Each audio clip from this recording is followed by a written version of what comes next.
তারা সংখ্যাগরিষ্ঠ মানুষের ভালোবাসা এবং ভোট পান নাই। বিভিন্ন কায়দায় সেই ভোট নেওয়া হয়েছে। আমরা কায়দাগুলো এবার ভালো করে রপ্ত করেছি, চিনে নিয়েছি। আগামীবার সকল ঘাটে শক্ত পাহাড় আমরা সবাই মিলে দেব ইনশাআল্লাহ। আমাদের অধিকার আর কাউকে কেড়ে নিতে দেব না।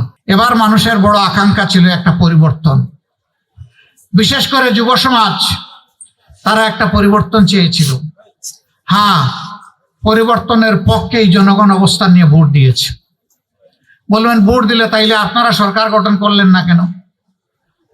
এটা তো ঠিকই, এই প্রশ্ন তো যথার্থ প্রশ্ন। আবার জিজ্ঞেস করবেন ভোট যে দিছে তার প্রমাণ কি?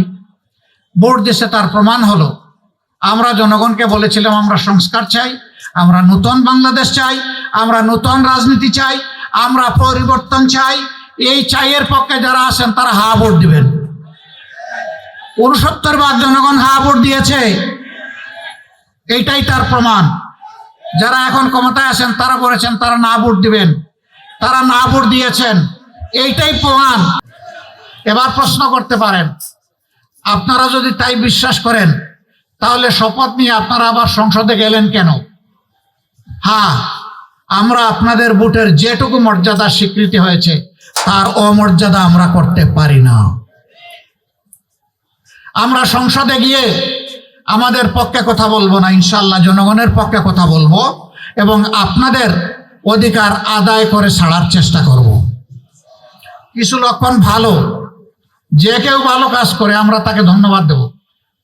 আমরা সবার আগে বলেছিলাম আমাদের এমপি মন্ত্রী কেউ হলে সরকারি প্লট নিবে না, বিনা ট্যাক্সের গাড়ি আমরা চড়বো না।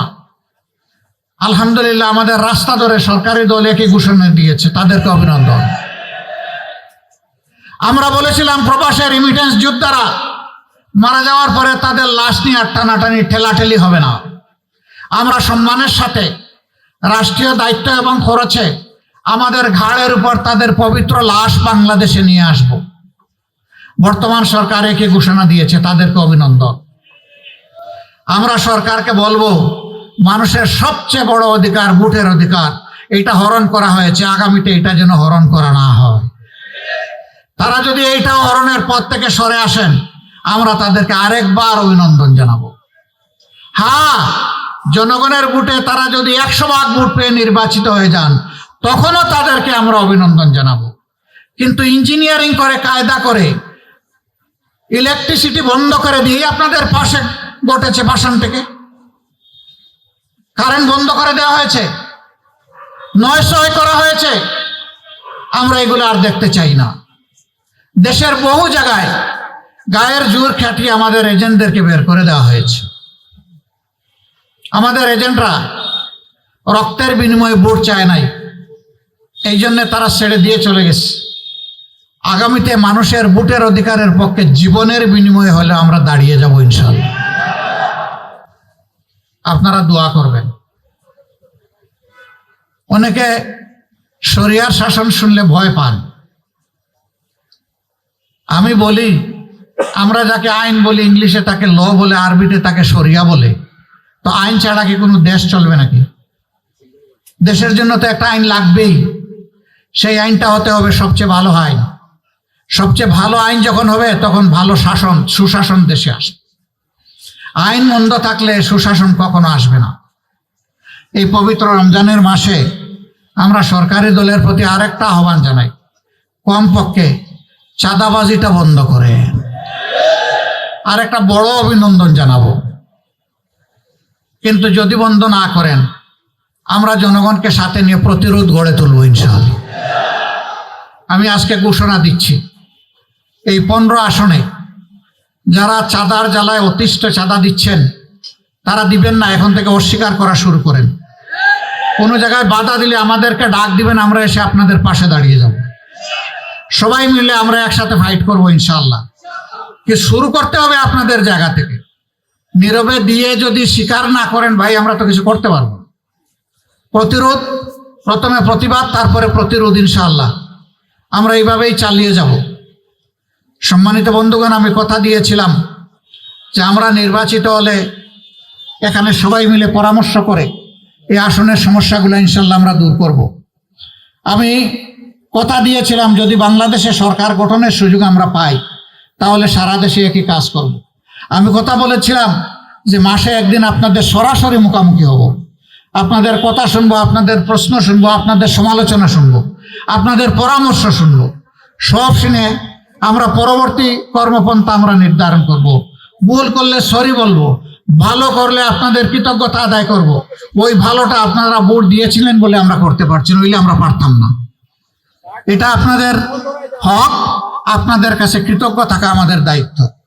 ইনশাআল্লাহ নারী পুরুষ নির্বিশেষে এই আসনে আমরা একযুগে আসনটাকে সুন্দর পরিচ্ছন্ন একটা মডেল আসন হিসাবে গড়ে তোলার জন্য আমরা চেষ্টা করব। আপনারা যেমন পাশে ছিলেন তেমন পাশে থাকবেন, আমাদের জন্য দোয়া করবেন। আমরা যেন অনাচার, অন্যায়, দুর্নীতির সাথে নিজেরাই জড়িয়ে না পড়ি, আমাদের একজন সমর্থকে যেন জড়িয়ে না পড়ে। আল্লাহ যেন আমাদেরকে হেফাজত করেন, মানুষের আমানত যেন আমরা মানুষের ঘরে পৌঁছে দিতে পারি। গতকালকে পাশেই আরেকটি ইফতার মাহফিলে আমার হাজির হওয়ার কথা ছিল। যথারীতি রওনা করলাম, মধ্য রাস্তায় হঠাৎ করে শরীর খারাপ করার কারণে আর এসে আমি সামিল হতে পারলাম না। আজকে কিছুটা সুস্থতা বোধ করায় আপনাদের মাঝে এসেছি। আমি আল্লাহ তাআলার শুকরিয়া আরেকবার আদায় করি, আলহামদুলিল্লাহ। আমাকে বলা হয়েছে প্রধান অতিথি। আপনারা এখানে যারা এসেছেন আপনাদের নিজস্ব পরিবার আছে, তো পরিবারে আপনারা প্রধান অতিথি কে কে হন একটু কি আমি দেখতে পারবো? যে নিজের পরিবারে নিজেই প্রধান অতিথি এমন কেউ আছেন? নাই। না না, নিজের পরিবারে কেউ নিজে প্রধান অতিথি হয় না। এটা আমার পরিবার, আমি পরিবারের সদস্য, তাই না? তো এই ঢাকা 15 আসন হচ্ছে আমার পরিবার, এখানে আমার অতিথিগিরি মানায়।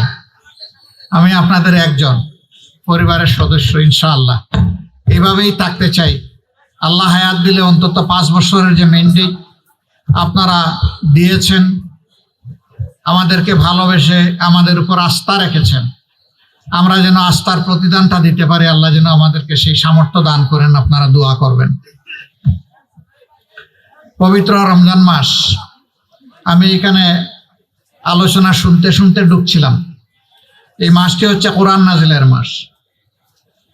এই কোরআন নাজিলের মাসে আমাদের জন্য বড় শিক্ষা হচ্ছে আল্লাহর কোরআনকে বোঝা এবং আল্লাহর কোরআনকে মানা। আসমানের নিচে এবং জমিনের উপরে মানব জাতির জন্য সবচেয়ে বড় নিয়ামত আল্লাহ তাআলার পক্ষ থেকে এই কোরআন। এটা ভাই আমার কথা না, এটা আল্লাহ রাব্বুল আলামিনের কথা। কোরআন শরীফে ইকরা বিসমি রব্বিকাল্লাযী খলাক থেকে শুরু করে সূরা আল মায়েদার 3য় আয়াত, আল ইয়াওমা আকমালতু লাকুম দীনাকুম ওয়া আতমামতু আলাইকুম নি'মাতি ওয়া রাদিতু লাকুমুল ইসলামা দীনা, এই পর্যন্ত আল্লাহ তাআলা মানব জাতির জন্য, মানব জাতির কল্যাণের জন্য, মানব জাতির সম্মানের জন্য, মানব জাতির নিরাপত্তার জন্য, মানব জাতির আখিরাতকে সুন্দর করার জন্য আল্লাহ তাআলা 6666 আয়াত আমাদেরকে দান করেছেন। এই পুরাটা নিয়েই আল্লাহর কালাম, পুরাটার নামই হচ্ছে ফুরকানে হাকিম, কোরআনুল মাজিদ। আল্লাহ তাআলা নিজেই সেখানে ওই মায়াদার 3য় আয়াত, এই আয়াতটি রাসূল করিম সাল্লাল্লাহু আলাইহি সাল্লামের জীবনে আল্লাহ তাআলার পক্ষ থেকে নাজিল করা সর্বশেষ আয়াত। এই আয়াতে আল্লাহ তাআলা কি বললেন? আল ইয়াওমা আকমালতু লাকুম দীনাকুম। বিদায় হজ্জের মহান এই দিনে আল্লাহ বলতেছেন, আমি তোমাদের জন্য আমার দিন, আমার হেদায়েত, আমার কল্যাণ, তোমাদের চলার পথেও সব কিছু আকমালতু লাকুম, পরিপূর্ণ করে দিলাম। ও আতমামতু আলাইকুম নিয়ামাতি, আর সমস্ত নিয়ামতকে আমি তোমাদের জন্য পূর্ণতা দান করলাম, এইটাও পরিপূর্ণ করে দিলাম এই কোরআনের মাধ্যমে। তাহলে কোরআন হচ্ছে নিয়ামতের ভান্ডার। কার পক্ষ থেকে? কার জন্য? মানব জাতির জন্য, আল্লাহ তাআলার পক্ষ থেকে মানব জাতির জন্য। এখন মানুষ যদি নিয়ামত পরা সম্পদ তার ঘরে রেখে ভিখারির বেশে হাত পেতে বাইরে বেড়ায়, তাইলে সে মানুষের কি হবে? ভাই এখানে কিছু এখানে কিছু কথা বলবেন না, যে যেখানে আছেন ওখানে বসে থাকবেন, এটাই শৃঙ্খলা। আমার ঘরে সম্পদ আছে, সোনাদানা মণিমুক্তা আছে, আমি যদি জানি আমার ঘরে আছে, তাইলে আমি কেন ভিখারির হাত পাতবো? আমি কপাল পোড়া হব যদি নিজের ঘরের সম্পদ আমার জানা না থাকে।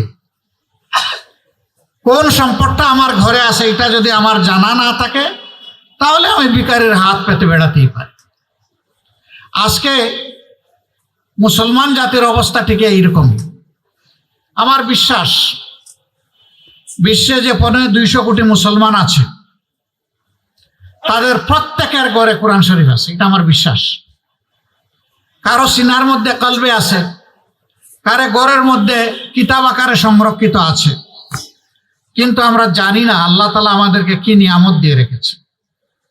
কোরআন এমন একটা নিয়ামত, এই নিয়ামত ব্যক্তি থেকে শুরু করে আন্তর্জাতিক পরিমণ্ডল পর্যন্ত, আল্লাহর কসম, মানুষের জীবনের এমন কোনো প্রশ্ন, এমন কোনো জিজ্ঞাসা, এমন কোনো প্রয়োজন, এমন কোনো সমস্যা নেই যার সমাধান আল্লাহ তাআলা কোরআনে হাকিমে দেন নাই। পরিপূর্ণ সমাধান আল্লাহ তাআলা দিয়েছেন। যতদিন মানবজাতি কোরআনের নেতৃত্ব দুনিয়ায় পেয়েছে, মানবজাতি ছিল সত্যিকার অর্থেই মানবজাতি, সম্মানের জাতি, পরস্পরের জন্য কল্যাণকামী, দুরাচারী, দুঃসাহসী, সীমালঙ্ঘনকারী ছিল না। কিন্তু কোরআনের শিক্ষা থেকে মানুষ যখন সরে গিয়েছে, তখন এই জায়গাটা অন্য কিছু দখল করে নিয়েছে। তখনই মানব সমাজে বিপর্যয় এবং অশান্তি নেমে এসেছে। এই বাংলাদেশ তার বাইরে নয়। এইখানে শতকরা 91% মুসলমান আমরা বসবাস করি। 91% মুসলমান বসবাস করি বলে বাকি 9% যারা আছেন, তাদের উপর কোনো ধরনের দুঃশাসন চাপিয়ে দেওয়ার অধিকার কোনো মুসলমানের নেই। বরঞ্চ 100% মানুষের উপরে সুশাসন নিশ্চিত করার দায়িত্ব হচ্ছে মুসলমানদের।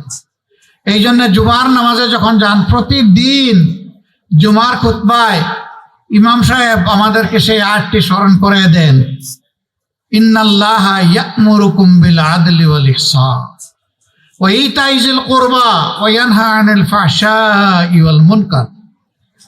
এই আয়াতটা স্মরণ করে দেন। কি বলেন সেখানে? যে আল্লাহ তোমাদেরকে হুকুম দিচ্ছেন, নির্দেশ দিচ্ছেন, তোমরা সমাজে ন্যায় বিচার কায়েম করো এবং পরস্পরের প্রতি তোমরা সহানুভূতির, শ্রদ্ধাশীল হও। তোমরা আপনজনদেরকে যার যার পাওনাটা ঠিক মতো সমঝে দাও। তোমরা সব ধরনের মুনকার কাজ, অন্যায় কাজের বিরোধী হয়ে দাঁড়াও। তোমরা সব ধরনের অশ্লীলতা, মাদকতা, বেহায়াপনা থেকে সমাজটাকে মুক্ত করো। এটা কি আমি বললাম না আল্লাহর হুকুম? এই কয়টা কাজ সমাজে বন্ধ হোক, দেখেন এই সমাজটা সোনালী সমাজ হইতে আর বাকি থাকে কিনা। এই সমাজটা সোনালী সমাজ হয়ে যাবে।